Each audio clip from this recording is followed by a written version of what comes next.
他会是一个什么样的人？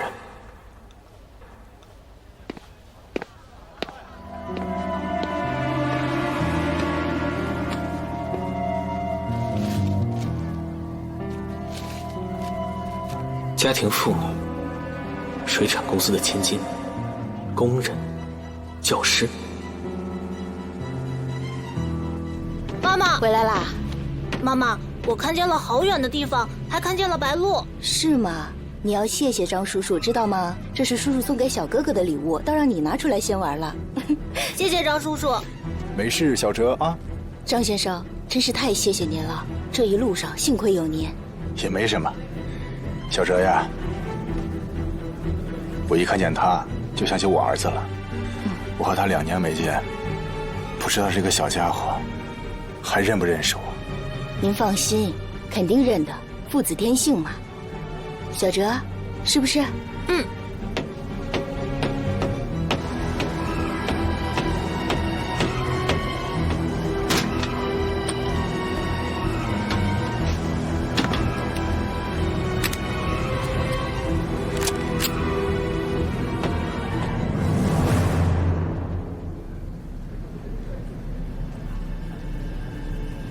太太，请喝茶。哎呦，我脑子瓦塌了！这么烫的水，侬想烫死我啊？这么点小事情都做不好，我要你有什么用啊？夫人，啊，您好像该补妆了。是啊。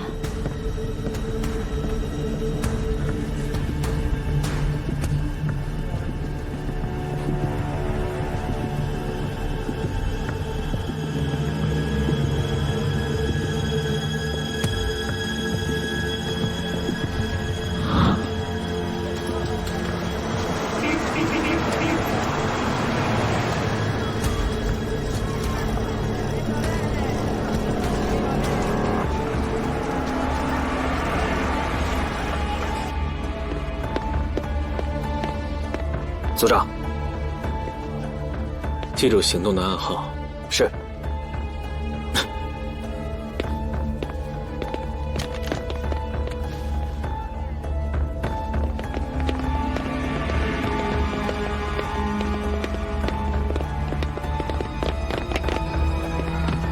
车上的人都下来，快点儿！让一下，让一下。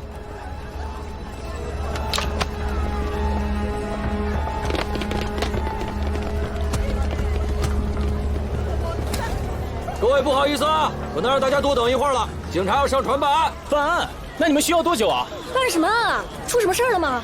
警官，我小叔60多岁了，他身体不好，又折腾了这一路，他肯定坚持不住了。能不能先把他放下来啊？你回去，我们会抓紧时间的，大家稍安勿躁啊。船上还有老人和孩子呢。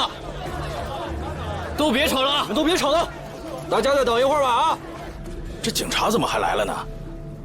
妈妈，岸上来了警察，是不是舅舅来接我们了？应该是吧。舅舅要是有空，肯定会来接我们的。嗯，我哥哥是警察，小哲小时候啊是在我娘家长大的，所以跟他舅舅最亲了。张叔叔，我舅舅可威风了，他长得特别高，特别帅。等小哲长大了呀，也肯定特别高，特别帅，对不对？对。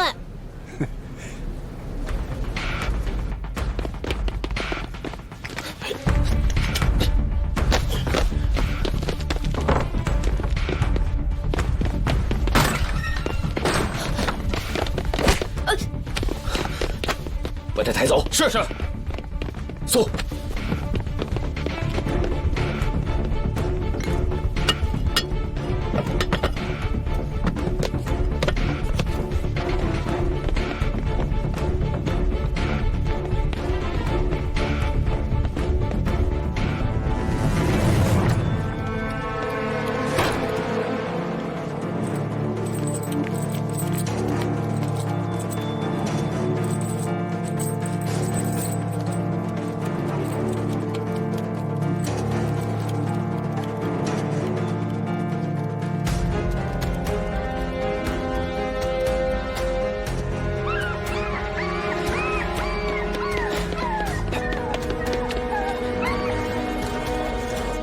老板，这个多少钱啊？2块。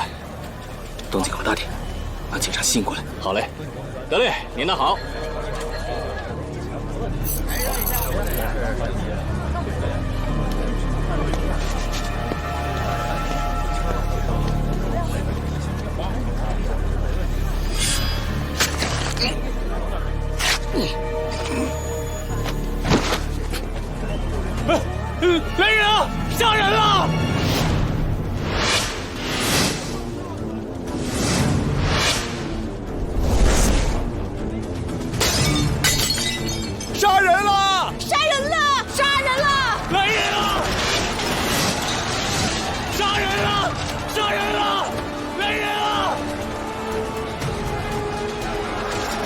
救命啊！把那个穿深红色中式挂服的人抓起来。是。来人啊！救命啊！杀人了！杀人了！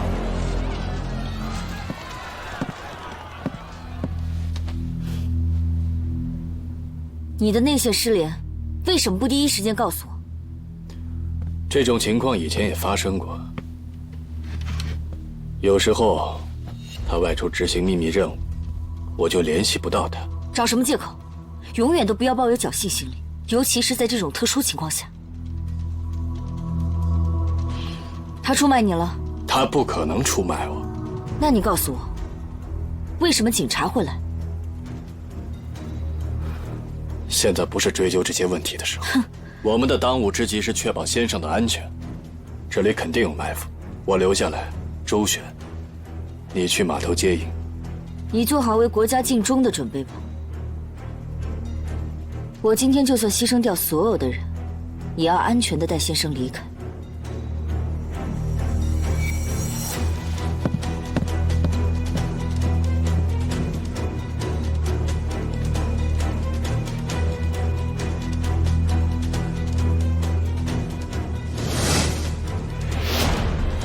等警察检查完了，你们再下船。船上的人听好了，回到自己的座位舱室。我们要上船检查。别喊，舅舅在工作。警察要上船临检，都不许下船。船上的人听好了，都回到自己的舱室。警察要上船临检。村长。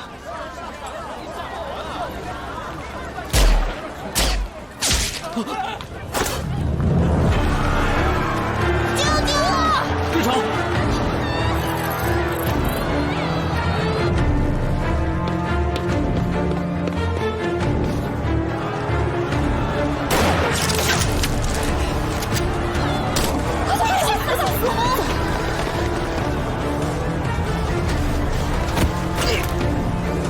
警察，那边杀人了！警察，那边杀人了！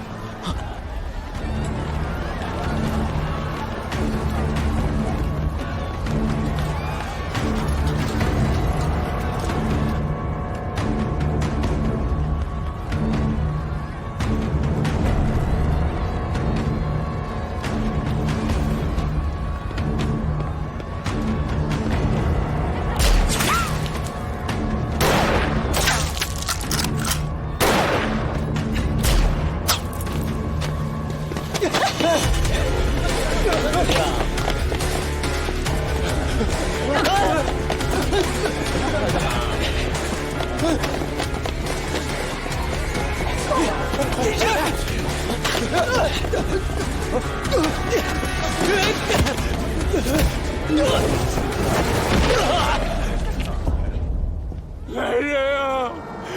救命啊！来人，帮帮我！救命啊！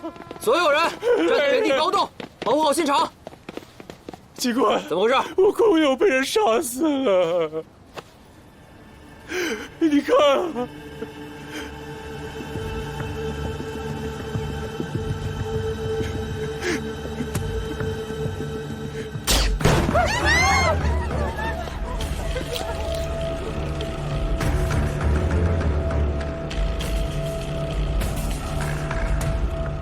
盯紧那个水果摊的老板。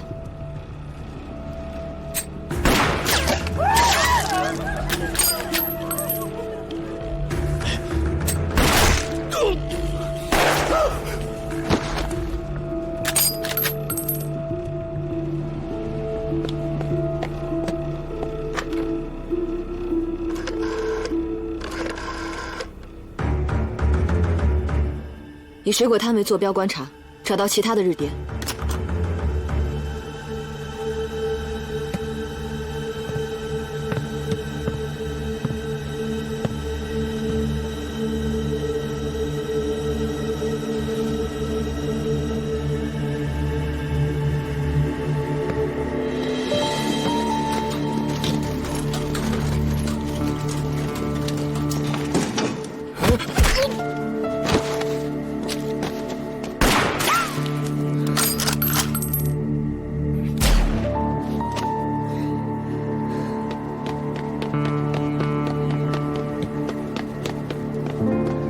小刘小歹，别打字了，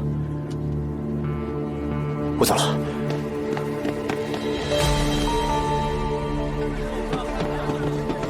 什么情况？这趟船没满，1层和2层都空了不少。啊，你跟我走。是。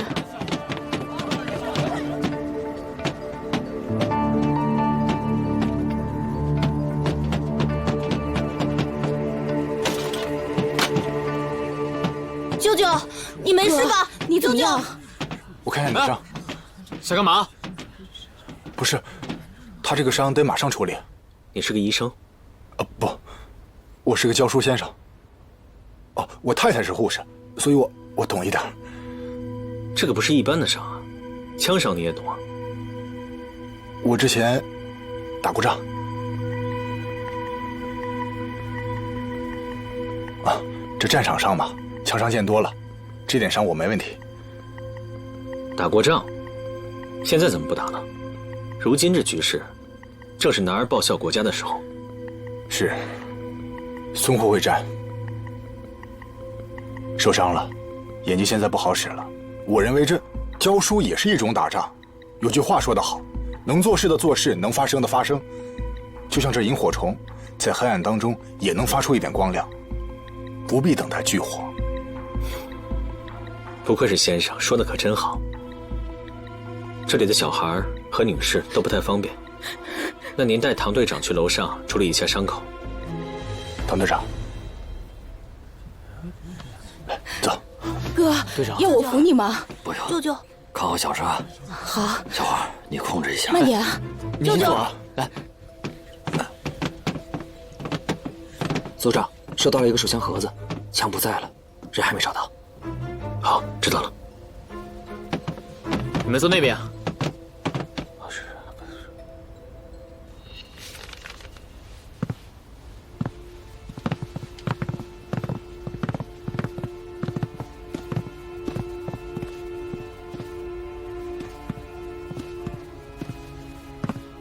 出示一下你们的证件。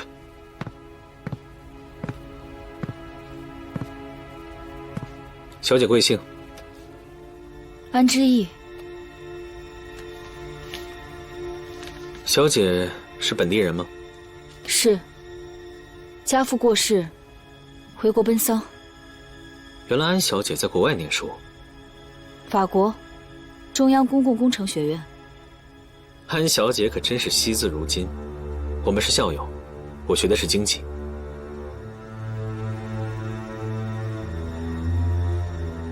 那可真是可惜了。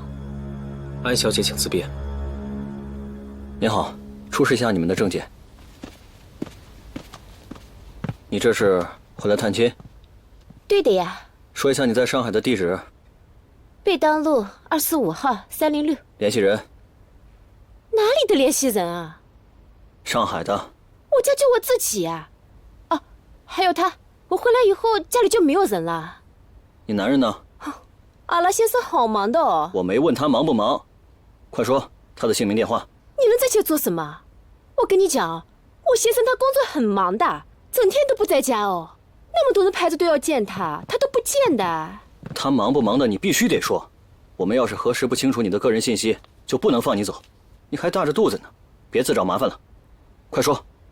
哎，我跟你讲哦，你得罪不起我的。我家先生发起火来，可吓人了。哎，你先生他再厉害，他娶你了吗？你这大着肚子被人家赶回老家，还好意思张口闭口我先生？我说你呀，警官问什么就答什么，别废话了，耽误我们大家伙时间。哎呦，要死了要死了！你们都欺负我呀！我跟你们说，我一个女人家孤零零的走了那么久的船，我吐了一路，你晓得吧？吃不好，睡不好的，一点力气都没得。哎，你是个木头哦，看着主人家被欺负，你连个屁都不敢放一个的。这位小姐，回来之前，给你先生准备好擦身体的药了吗？你怎么晓得我先生长？哎呦，我父亲和你的先生有点交情，之前家父听他提过一句，林先生是不是有一点小急啊？啊，对的呀，对的呀，他还不让人家讲。你看到了吧？他晓得我先生的。我跟你讲，哎，他是你们的长官，你是官比他大吧？只见我下一个。是。请出示下你的证件。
小张，组长，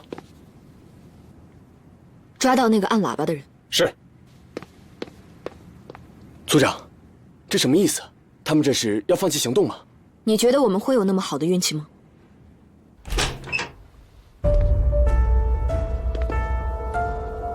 他们找上门来了。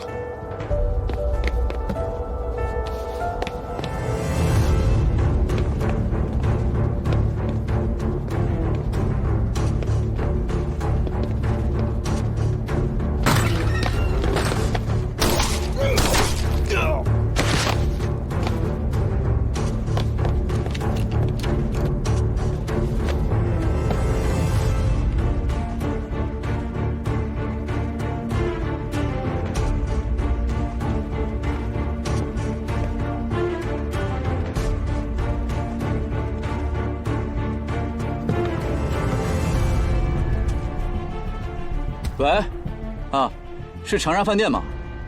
我是502的房客，我要退房。对，还有，我们还有1个小时就回去办理手续了。房间一定要准备好。好。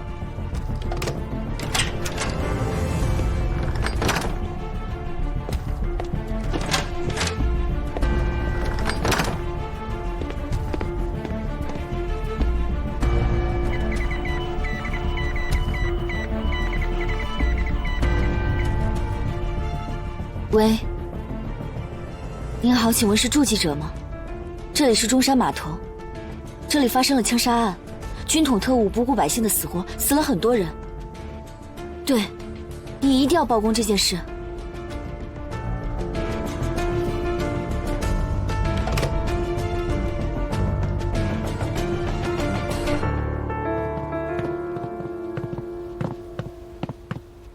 这位先生，您是来访友还是来探亲的？如今长沙这个局势很不安全。先生，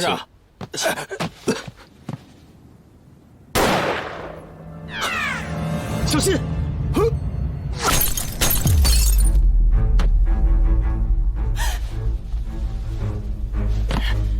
抓住他！你干什么？老实点！不要！我求求你，求求你放了我的！别吵了，都别动！再动我就开枪打死那个孩子！你在干什么？让船上的人都离开，我要把船开走。那孩子呢？你什么时候放了他？等你们都下船之后，就把孩子扔到水里，再去水里捞他。不要！我求你了，我的孩子才4岁，他受不住的。别吵了！我怎么相信你？万一你反悔了呢？你要是想救这个孩子，就只能选择相信我。都别动！你放了他吧！不要跟过来。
放下！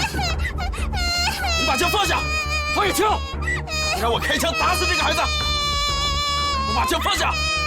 放下！把枪放下！快点！不然我开枪打死这个孩子！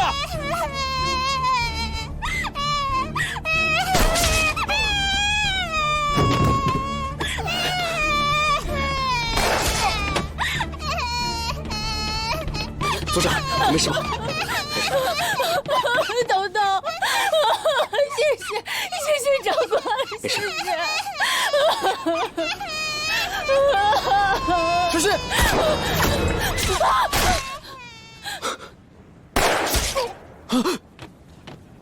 先生，先生，童子何止岂能成兵？先生，先生，快去叫救护车！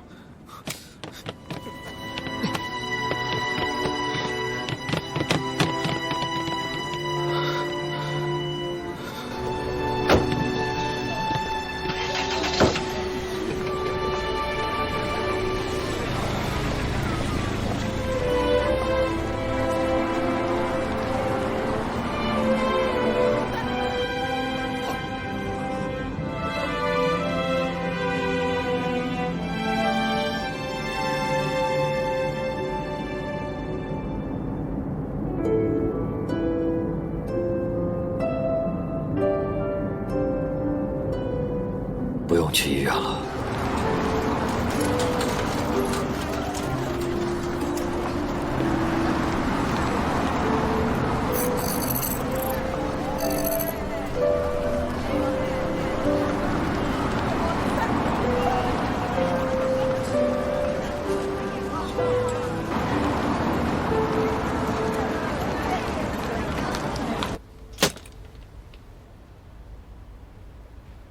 组长，其他旅客的行李已经全部检查完毕，没有任何问题，只有他。他说必须站长亲自检查，否则谁也别想动他这个行李。还有这个。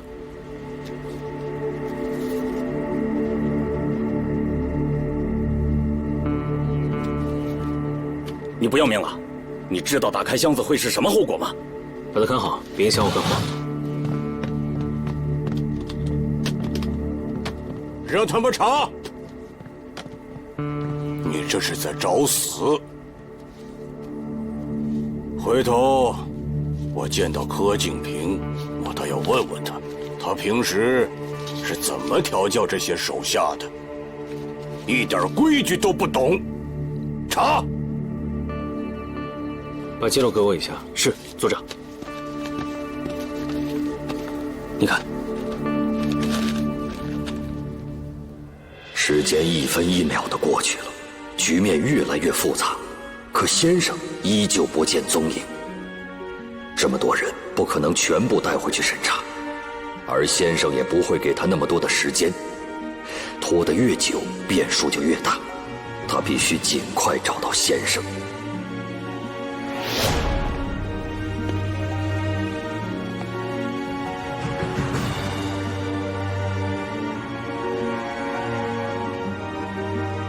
对宗方来说，明天的行动最重要的目的是掩护他逃出长沙。宗方现在已经成为了日本人的弃子，他一定听到了可靠的消息，听说我最近要对他采取行动，所以他明天一定会趁机逃跑。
在大街上。老赵，结果突然出来一个人，那边爆炸了，死了很多人。不过抓了2个活口，好像还是个头头。我根本就先别管这边的事了，得把那2个人送到军统。行，我去送人，你们留下保护现场。好，我一直都在这守着。不要冲动，这肯定是个圈套。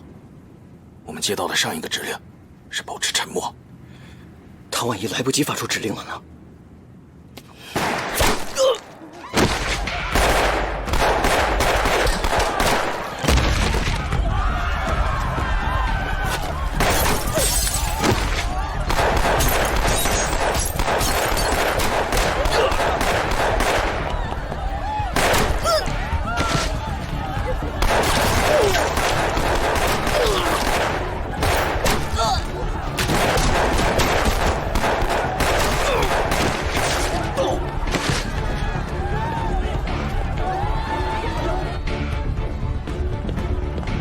站长，埋伏在街上的日谍已全部剿灭，我们这边没有伤亡。去吧。是。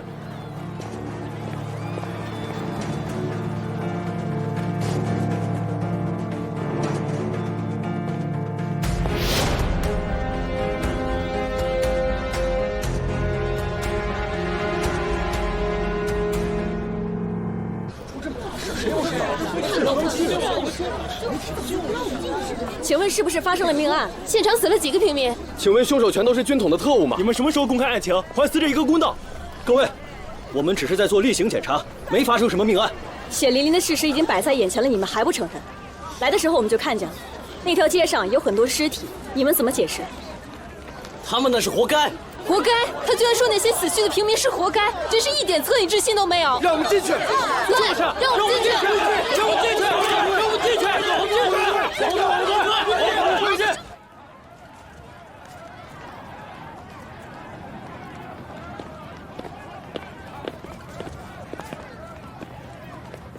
站长，你怎么来了？局座打电话说他派到这儿来的特使被扣了。局座派来的特使，他怎么没跟我说？我也不知道，他可能是有什么秘密行动，不方便让咱们知道。秘密使命，人被抓了，局座先知道了。谁告诉他的？特使有问题。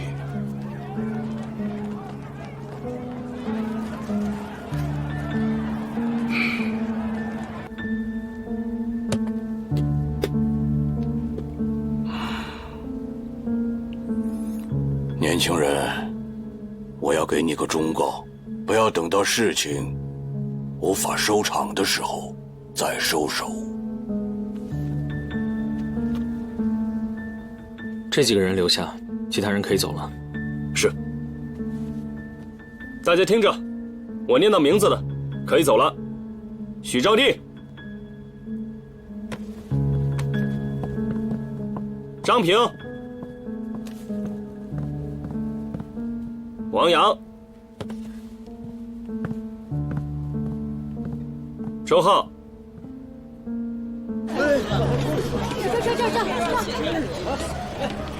这儿呢，在这儿呢，这边这儿呢，在这儿，看到没有？没事吧？我给你准备好啊，吵死我了！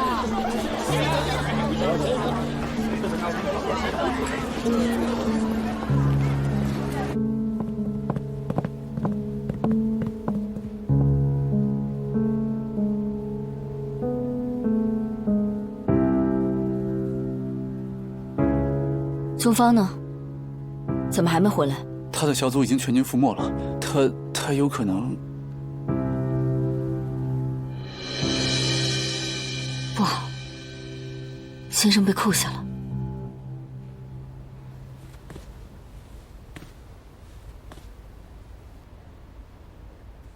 这都什么意思啊？啊，要扣留我呀？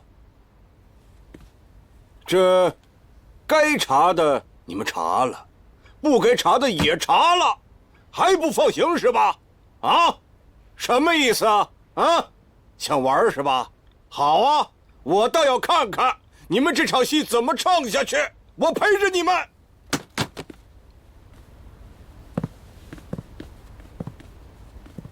长官，侬不是晓得我先生伐？这么对我，你要是再为难我，我先生会不高兴的哦。安小姐倒是很镇定。不镇定，有用吗？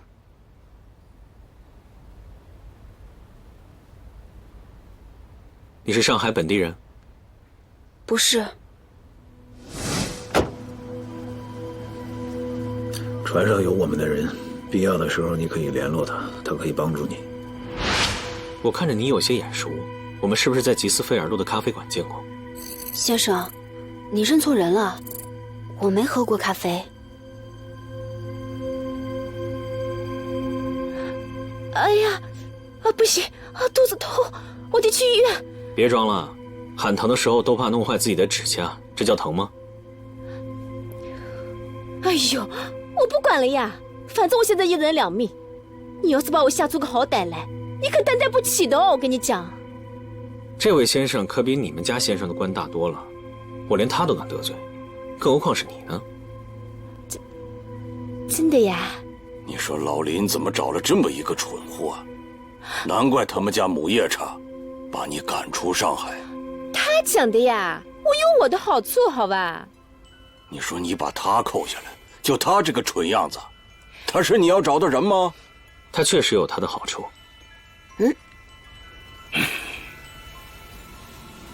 安小姐，令尊心丧，你匆忙回国，箱子里只带了几件换洗的衣服，而你却有空飞到伦敦去买几件克洛伊小姐的新款时装，可真是让人费解。我是在巴黎买的。那你可能不知道，其实克洛伊小姐是英裔法国人，所以她的衣服卖到英国的时候，后领上都会绣着她的亲笔签名，而巴黎专柜卖的衣服却没有她的亲笔签名。但是你这箱子里面这几件衣服，就有克洛伊小姐的签名。那你又怎么证明你说的就是对的呢？我和克洛伊小姐是朋友，她的一些生活习惯我还是知道的。你自称自己是长沙本地人，在法国留学，但是说话却没有长沙的半点口音。当然，关于这一点，你也有很多的理由去解释。事实确实如此啊。那我倒想请教一下，你这个坐姿是怎么回事？家母从小教导，坐要端庄，行要稳重，有问题吗？你这不是端庄，你这分明是一种军人式的挺拔。你在部队受过严格的正规训练，一个法国高等学府的高材生，又怎么会有严格的正规训练呢？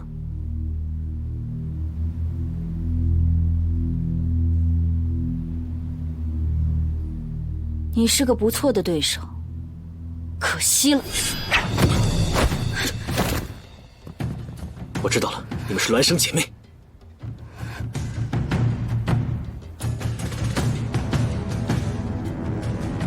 快点，快点！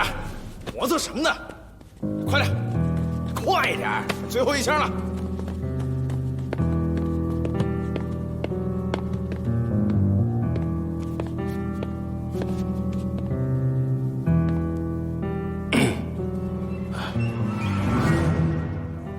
都准备好了。啊！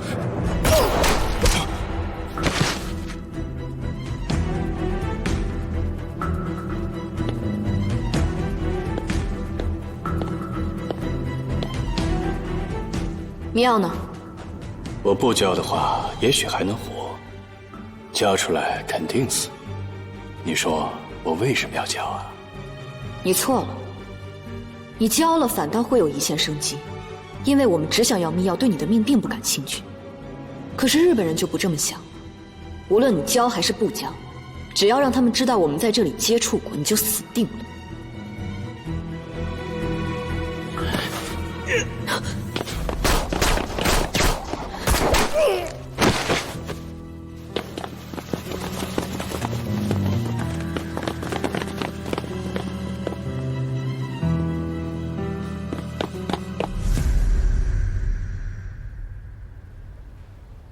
少恒，他这个肚子是真的吗？假的。自从林太太知道他的存在之后，林先生就没去过他那儿，他便假装自己怀了孕，想将林先生再拉回去。可林太太技高一筹，他一直没能得逞。前几日，他以林先生不陪他过生日为由闹了起来，林太太被惹毛了，想弄死她。林先生顾念她有孕在身，不忍心下狠手，便让我陪她回娘家，将孩子生下来。老林知道她的真实身份吗？还不确定。哼，他能不知道吗？你们也不想想，就我这个假肚子，怎么可能骗得过他那个人精啊？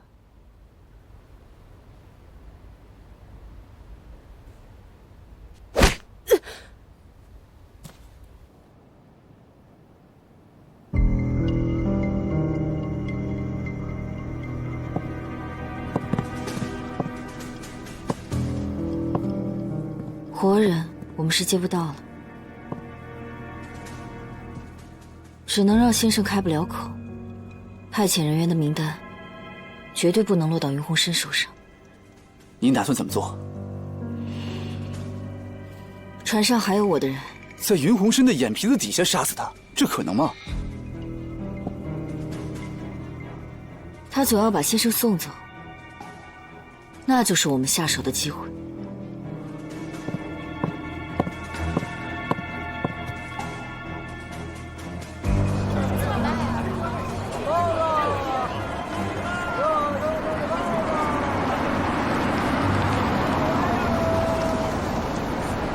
长官，长官来了！长官的车，长官，你凭什么？长官，凭什么让我们在这儿？放我们离开！让我们离开！权利！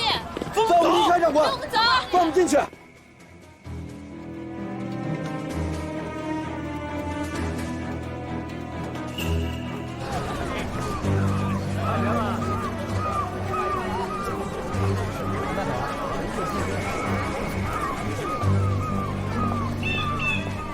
卖烟啊，香烟。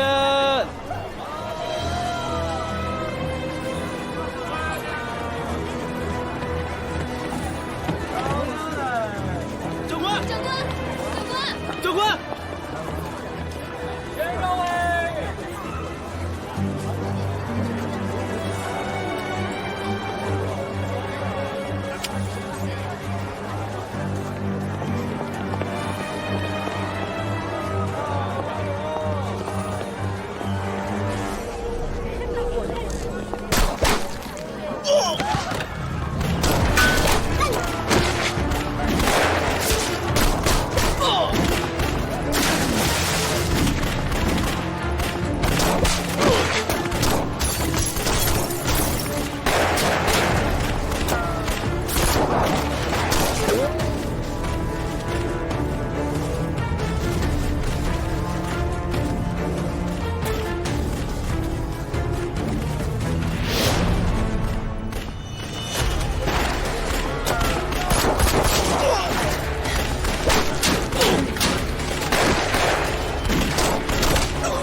年轻人，如果我没有说错的话，你把我扣押下来，是为了保证我的安全，是吧？怎么了？那边有个人，好像是什么大人物。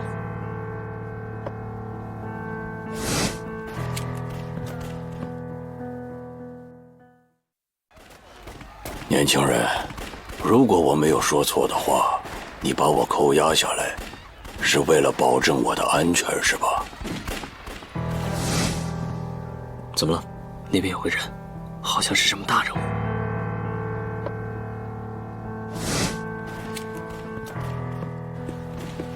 如果您先下了船，他们肯定能看出来您就是那个重要人物，就会对您动手制造混乱，这样他们就有机会能救出先生，才能保住他们的机密。可惜他们还是失败了。不管是为了换回先生，还是为了报复，您都是他们的首选目标。相比较而言，您待在船上反倒更安全一些，除非他们想同归于尽，否则他们不会对这个先生下手的。所以，您刚才配合我，让贾先生先下了船，引诱岸上的日谍动手，这样我们才可以把他们一网打尽。好，条理清晰，做得不错。不过我很好奇，你是谁？晚辈云鸿深。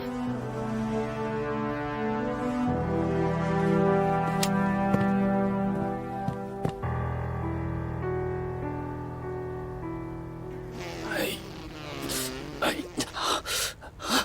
你怎么了？你是不是闹肚子啊？肚子疼得厉害。长官，能不能让他先上个厕所呀？总不能让他在这儿。你怎么那么多事儿呢？跟我走吧。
上面有人，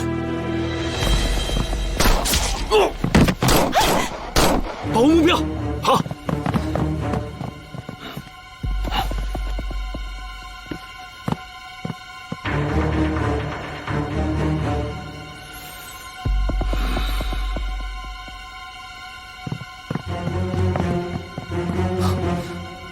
死了。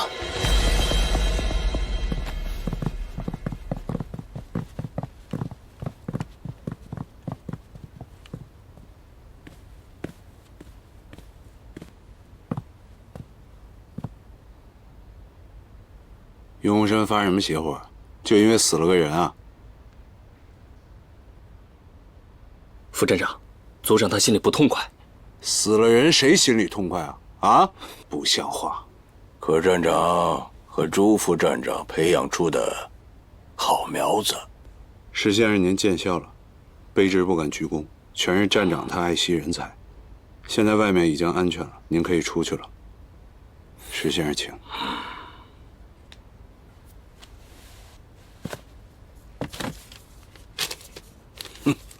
天不怕地不怕的。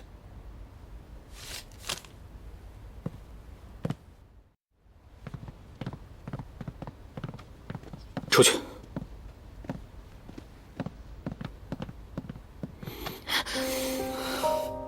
他们的目标不是我，我不会有危险。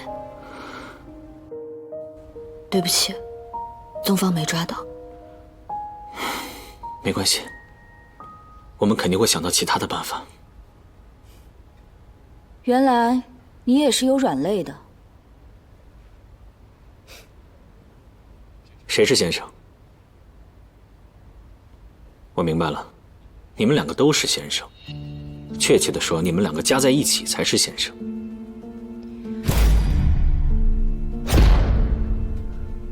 看来他们两个，一个掌握着派遣名单，另一个掌握着接头暗号。你们少了谁都绝对拼不出派遣人员名单，因为你们两个就是双胞胎，你们两个长得一模一样。如果公然的坐在同一条船上的话，又装作互相不认识，肯定会引起别人的怀疑。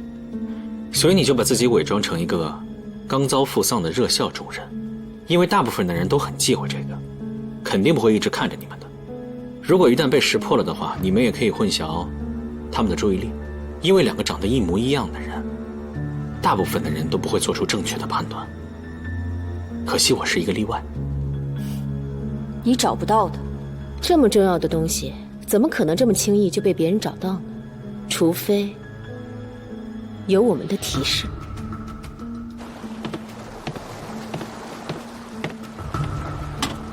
我们这边不要打扫，走开。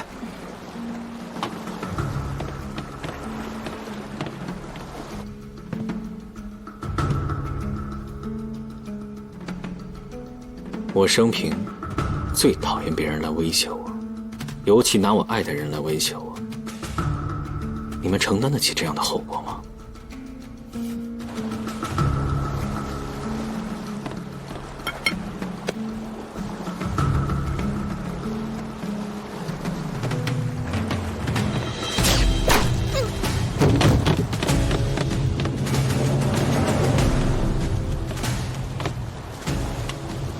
你别太高估你自己了，你们什么也得不到。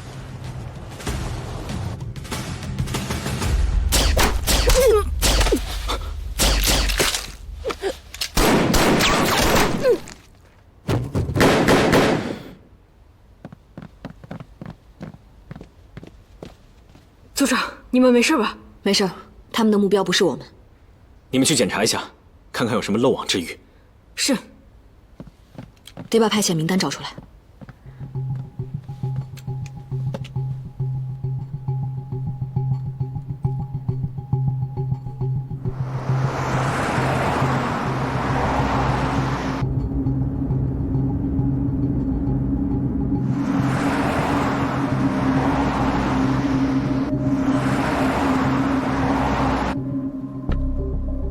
这么重要的东西，他们不可能放在身上。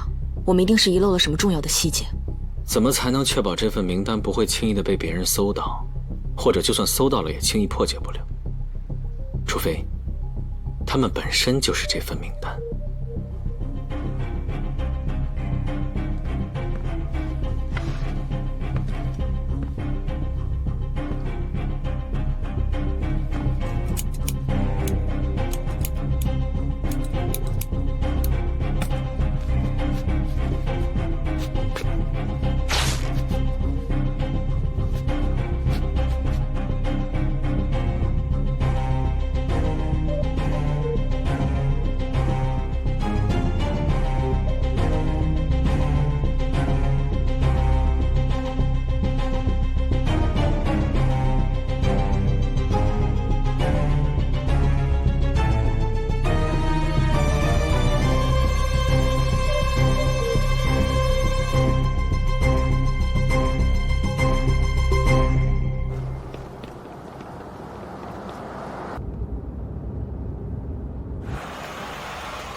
站长，站长，人是怎么死的？被灭口了，不过我们已经拿到了名单。他们两个合在一起才是先生。人要是还活着，我们能拿到更多的信息。我倒是觉得日本人不会派知道核心机密的人来送名单，所以这两个日本特务唯一的价值就是这份名单了。知道其他信息的可能不大。你的机灵劲儿如果一直在就好了。您这是什么意思啊？有眼不识泰山，你净给我找事儿。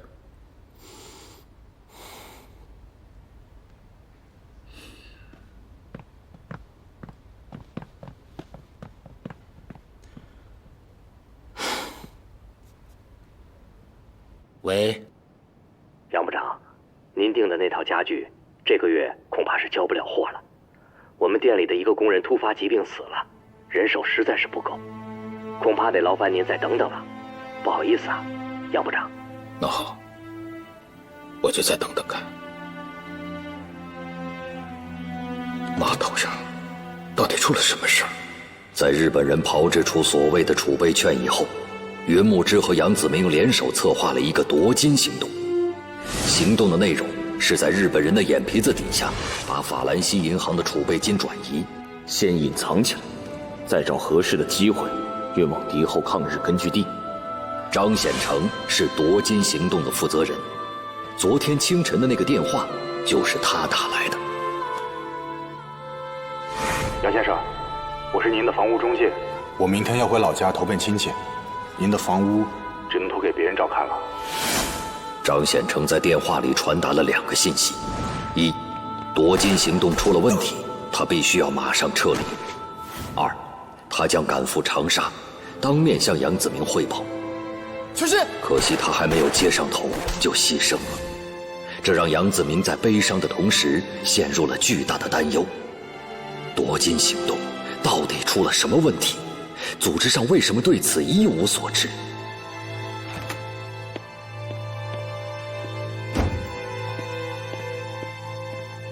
老杨同志，张县城同志牺牲了。老杜已经给我打过电话了。现在应该怎么办呢？昨天晚上上级发来电报说，收件人失联，让我们就此展开核查。可上海到底发生了什么，只有张显成同志一个人知道。他这一牺牲，所有真实的情报就等于都消失了。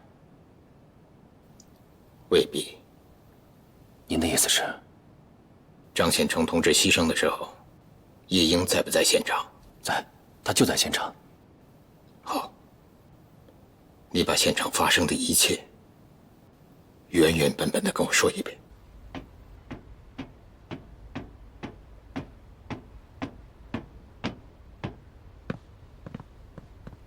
二少，我可以走了吗？你是在哪儿见过我？您还不知道吧？小琪和小周已经安全到家了。你还回上海吗？是，军统给我安排了新的任务。什么时候走？这就走。好，保重身体，注意安全。我会的，你也一样。再见。等等，你叫什么名字？我叫静寒芳。二少，谢谢你愿意记得我的名字。我走了。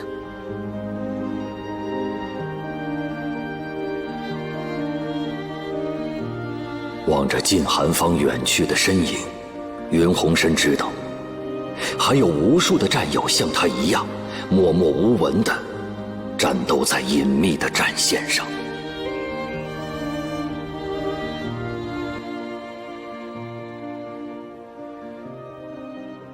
张显成同志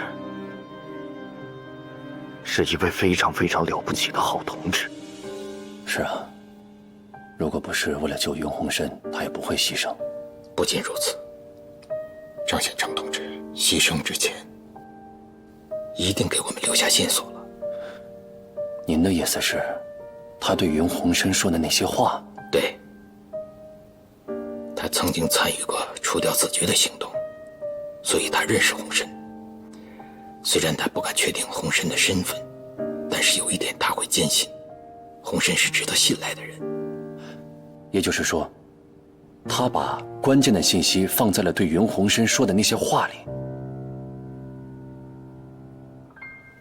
看来我得马上见鸿深一面。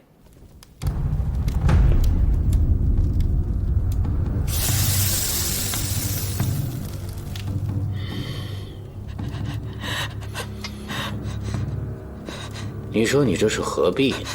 咱们好歹也相识一场，看在季科长的面子上，我也不想为难你，你就痛快的交代了呗。我说，上。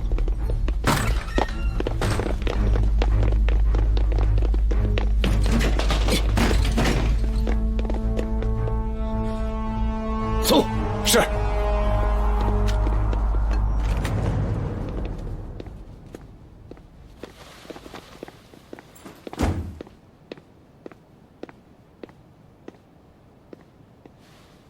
走吧。文彦明介绍一下情况。是。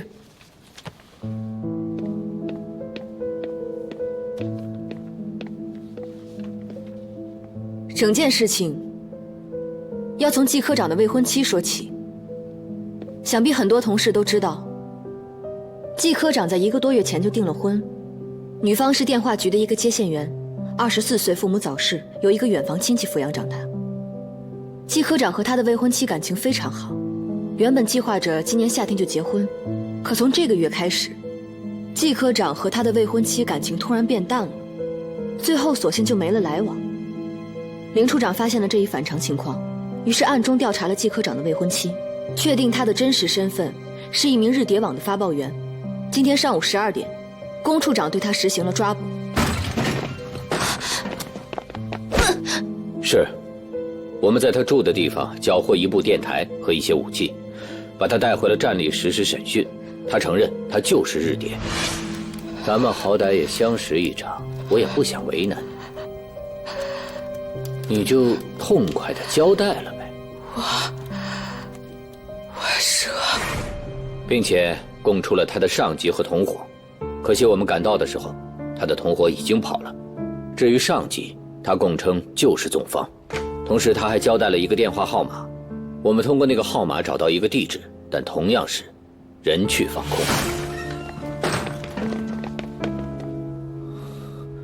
走。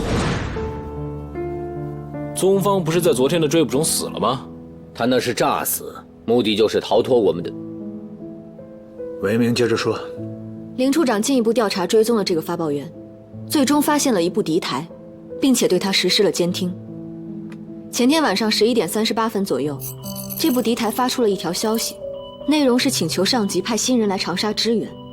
昨天晚上同样是11点38分左右，我们同步监听到了宗方的上级发来的回电，内容是今天上午12点，一个代号先生的联络员会抵达长沙，交接派遣人员名单。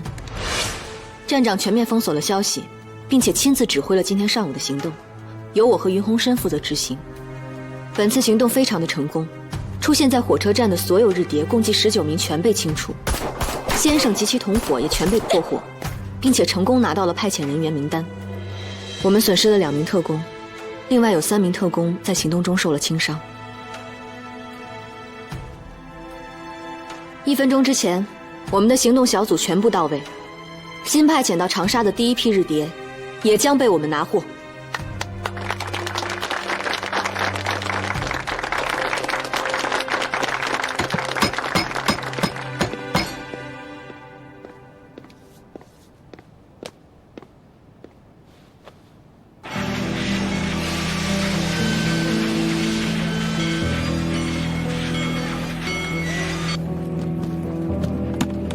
慢点啊！注意安全啊！慢点。哎，老人家，我帮你。你二老都这么大年纪了，出远门还带这么重的行李啊？在外漂泊了半辈子，得落叶归根呐。这好不容易攒了这么点家当，不带上哪行啊？哎，那您的儿女呢？怎么没一块回来？孩子大了，管不住了，不愿意回来。欢迎来到长沙。哎，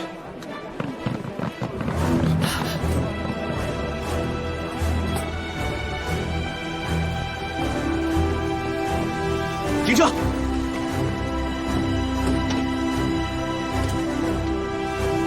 下车吧，到地方。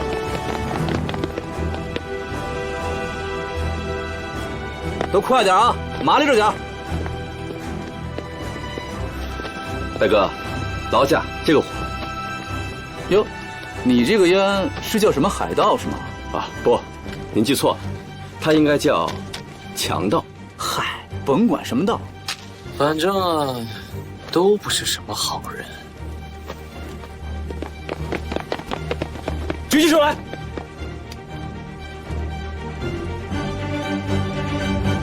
今天的行动唯一可惜的是，我没能抓住宗方。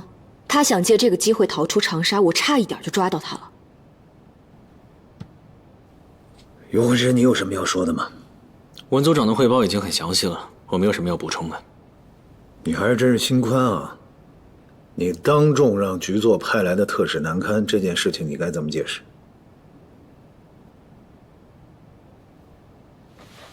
站长，我认为我在执行任务的过程当中，哪怕是局座本人来了，该做的工作我一样要做。你给我坐下。年轻人，你觉得我应该是夸你呢，还是骂你呢？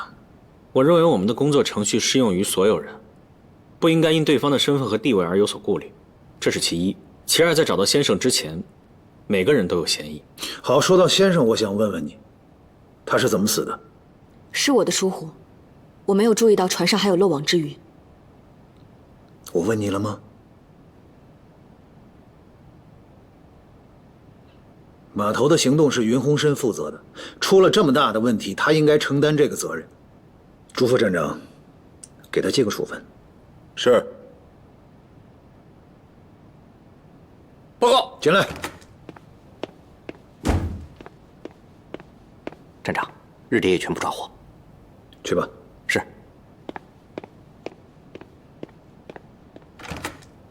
算是一个好消息，跟大家说一下，新派遣到长沙的日谍已经全部被我们抓获。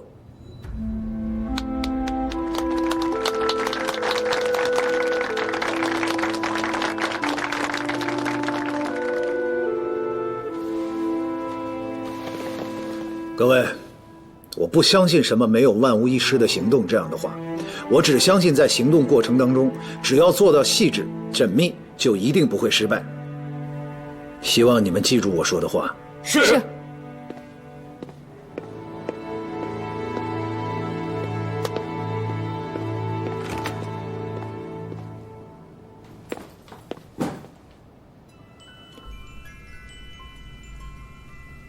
现在看来，林处长还真有可能被人设计。谁会设计的？这不好说。林处长这人不讲人情，得罪的人很多。光凭这一点，有动机设计他的人就多了去了。但是，要论能力，能把他装进套里，咱们这全站上下也没几个。废话，没几个是几个。我觉得可能性更大的，就是云鸿深。理由？他不是一直想帮云木之报仇吗？这年轻人一念成佛，一念成魔，一时被报仇的执念蒙蔽了心智，还是有可能的。报仇的执念。林处长，您可以出去了。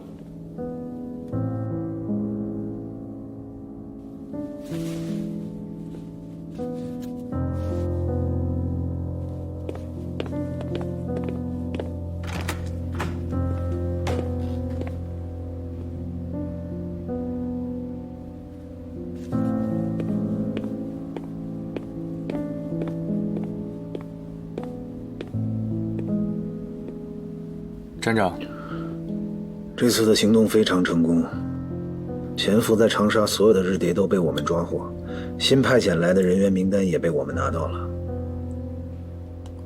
然后呢？什么然后？您对我的怀疑并没有打消，虽然副站长身上也有疑点，可您的怀疑对象还是我。所以呢？所以我会继续查，直到找到证据，证明我的清白。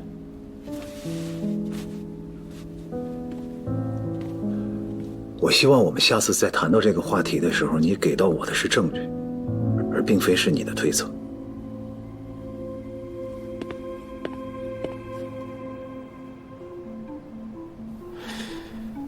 先生，童子何知其能成兵？他为什么要跟我说这个？你想什么呢？无精打采的。我在想，刚受了处分的人，静思己过，难道不是必要的程序吗？你就消停点吧。站长现在也很为难。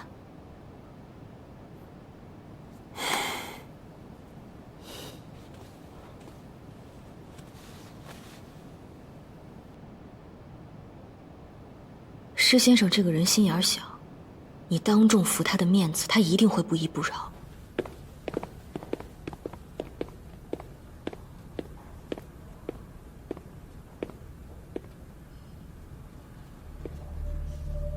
站长给你记处分，是为了堵住他的嘴。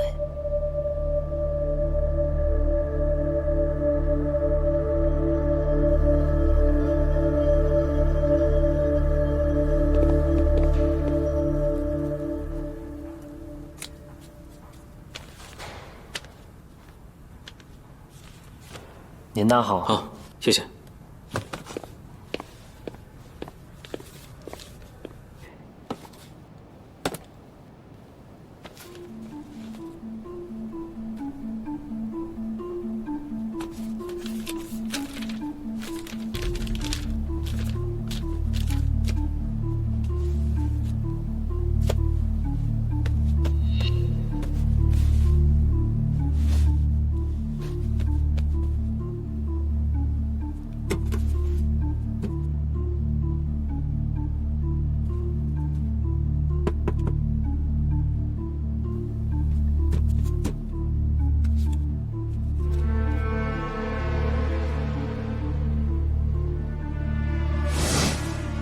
小心！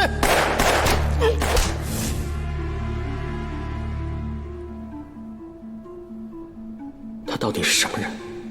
为什么要救我？喂，二少爷，我是金宇。怎么了？家里出什么事了吗？没有。您在上海的时候是不是订了一对袖扣啊？是啊，送过来了吗？对，刚送过来，我给您收到您房间书桌左边的抽屉里了。好，我知道了。嗯。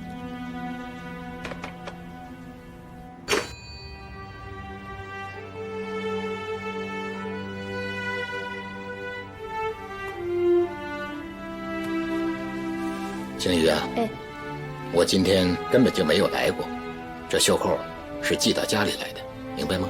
明白。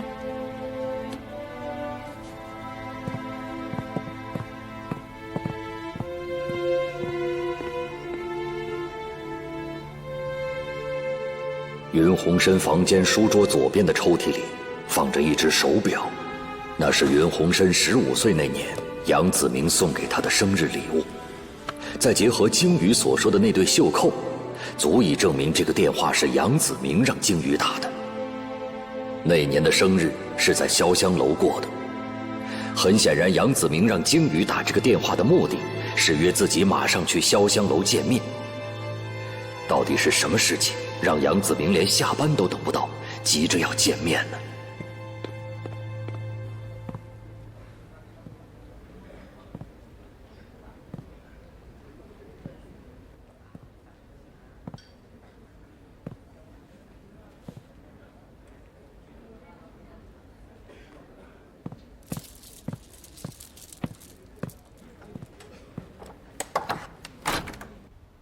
小申，快坐。杨师叔，没被人跟踪吧？没有，我把车停在了很远的地方。您这么急着找我，是不是出什么事了？张新成临死之前说了些什么？张新成是我们的人。他的行李呢？在我这里呢，我已经仔细的检查过了，没有可疑的东西。他牺牲之前说了些什么话？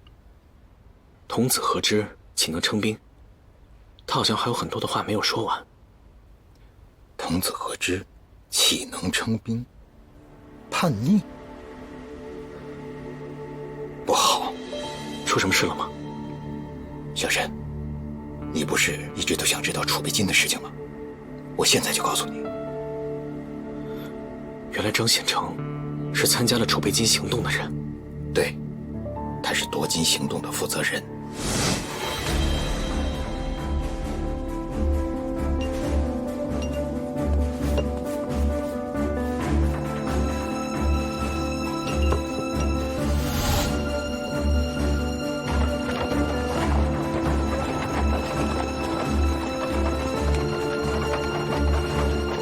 慢点。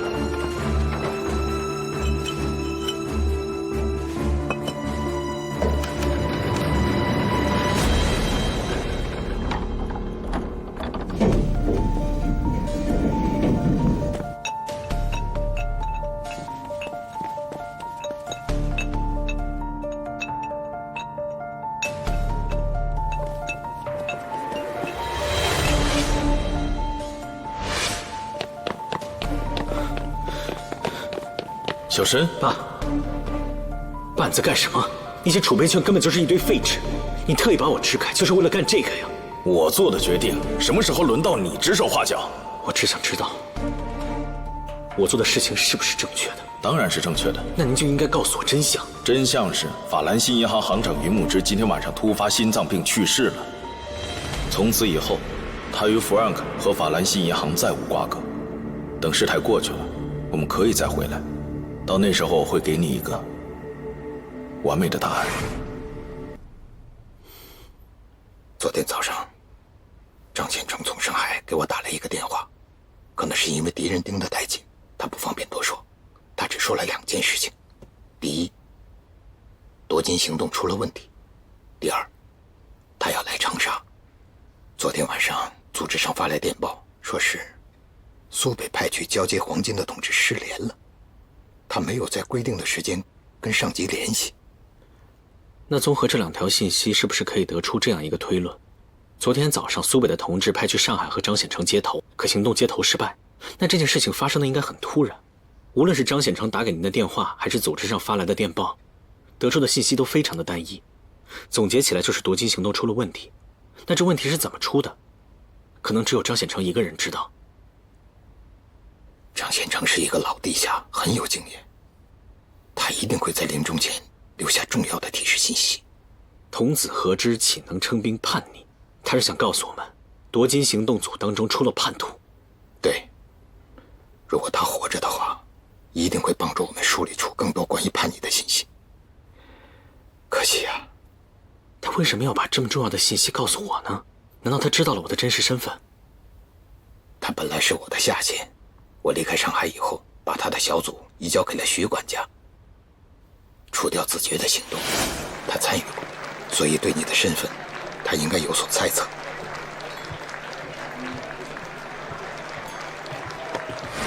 他的这句话，可能还隐藏着一个关键的信息：你爸的真实身份，很有可能暴露了。您不是说知道我爸爸的真实身份的人很少吗？他怎么会暴露呢？如果有人把储备金的事情跟我们派苏北的同志去上海完成任务的这件事情联系在一起，你爸爸就一定暴露了。而接下来，你和我的身份迟早也会暴露。不行，我不能再让你待在这里，你必须马上撤离。我有一条非常安全的撤离通道，你先去怀化，然后坐飞机去香港。姚叔叔，那你呢？我暂时还不能走，戴笠手上没有我的证据，我还可以再拖延一段时间。你放心吧，你走以后，红旗，还有你爱的那个人，包括鲸鱼，我都会安排妥当的。我绝对不会再让任何人找他们的麻烦。姚叔叔，可能情况并不是我们想的这么严重的。就算他们真有人能够建立起这种关联的话，也是需要时间去证实的。我们要做最坏的打算，你必须现在马上撤离。你现在就去星河码头，到那儿以后，那儿有个船屋，船屋里面有一个叫老黑的人，你找到他，跟他接头。红旗就在他那儿养伤。你见到老黑，你就说你要出趟远门，但是你很缺钱，可不可以用酒来抵债？然后他就会跟你说他不喝酒，他喜欢抽烟。你就对他说你囤了一大批的洋烟，可是劲儿很大，怕他受不了。你们对完暗号以后，他就会带你去怀化。到了怀化以后，自然会有人找你联系。杨师说我不能走。小申，柯站长，云木之把法兰西银行储备金交给日本人这件事儿，你知道吧？我知道，而且我听说日本人把这批黄金运回到日本以后，一开箱发现里面全部变成了铅块。负责这件事的就是云木之，但是他刚刚把这批黄金交给日本人，他就死了。你不觉得这件事太巧合了吗？姚叔叔，我还有很多事情要做。我爸交给我的最后一个任务还没有完成，杀死我爸和我奶奶的幕后黑手，我就差一步就能把他给揪出来了。我知道这些事情，组织上会派其他人来完成的。你现在必须走，你现在非常的危险，在长沙多留1分钟，就离死亡更近了一步。可是，小申，我知道你不怕牺牲，可是只有活着，才能够去完成更多的任务。如果木之现在还在的话，他也不希望你去涉险。可是，没有可是，于公于私，我都必须让你马上走。木之、云伯母相继被害，我都没能阻止，我不能再眼睁睁地看着你被他们抓去。昨天我出发的时候，得到了一个消息，就在昨天早上，76号的汉奸抓住一个从苏北去的共党，接应他的是一个交通员。在交战之中，他们打死了这个共党，交通员叛变了。据这个交通员供称，这个从苏北到上海的共党是要去接收一批重要的物资。柯站长，你想想，什么物资这么重要？如果要是能证明这批物资就是法兰西银行的储备金，那么也可以证明云木之的身份了。柯站长啊，上海的事情你就先不用管了，当务之急你要活捉云鸿深，然后把他押解到重庆。这个云鸿深跟了云木之2年之久，肯定也是共产党。石先生，就算云鸿深是共产党，那他也只不过是一个小角色，有必要把他押送到重庆方面吗？他是一个小角色，可他后面的杨子明不是啊。我们这么做的目的，就是要揪出他后面的杨子明。我问你，周琦是不是喜欢你？您怎么知道？你帮我拖住他，我需要5分钟的时间。你要干嘛？别废话，你这个忙到底帮不帮？好。小周，你跟我出来一下，我有话要跟你说。干嘛？干活呢？说几句话耽误不了你干活。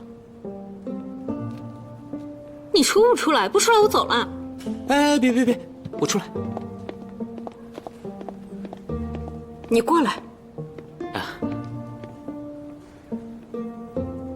哎，咱俩大活人在这儿杵着，能出什么事儿？啊，对。我记得你上次跟我说，德阳路那边开了一家新的外国餐厅，是不是真的？我骗你干什么？你哪天有时间，我带你去吃。对了，其实你跟我的事情，我跟我家里人说过。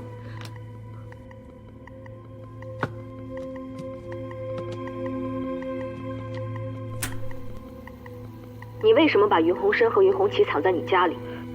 我看他们没地方去，就让他们在我家了。你是什么时候知道你父亲死了的？昨天，有人要杀云鸿深和云鸿奇，我们一起逃了出来，是云鸿奇告诉我的。你父亲回长沙以后跟你联系过吗？没有。你最后一次见到你父亲是什么时候？去年，大概3月份左右，具体日子我不记得了。打电话给报社的人是他吗？应该是，但是我不能确定。您好，请问是驻记者吗？这里是中山码头，这里发生了枪杀案。那天报社很吵，我听得不太清楚，而且他的声音没有这么温柔，要再低沉一些。如果你想要活命，我们之间的对话不要告诉任何人。如果有人问起来，你就说我问了你一些在码头上发生的事情。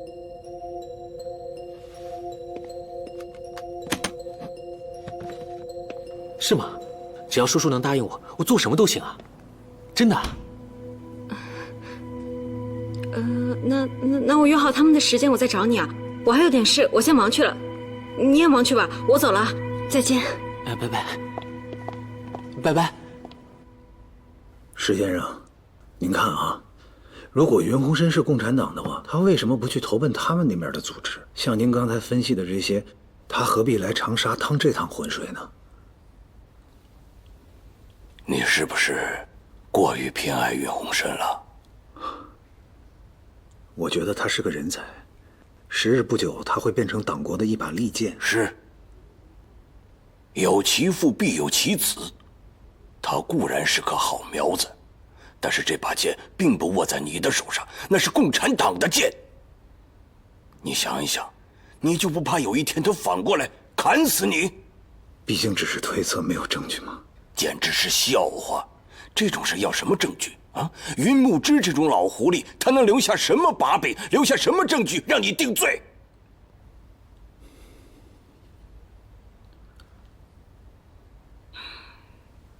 石先生，现在国难时期，而且八哥的密码本就在云鸿深的手上，您看可不可以特事特办？柯站长，柯站长，你已经很危险了，你知不知道？要不是你追随局座这么多年啊，你曾经为党国立下汗马功劳，我现在就可以怀疑你是他们父子的同党。石先生，您误会了，我只是想守住长沙而已。守住长沙，委座曾有明令，弃守长沙，退守衡阳，保存实力，以图再战。可是就有些人偏偏不听。你要知道，军人以服从命令为天职。姓薛的敢公然抗命，那就是对纪律的不忠，对党国的不忠，对委座的不忠。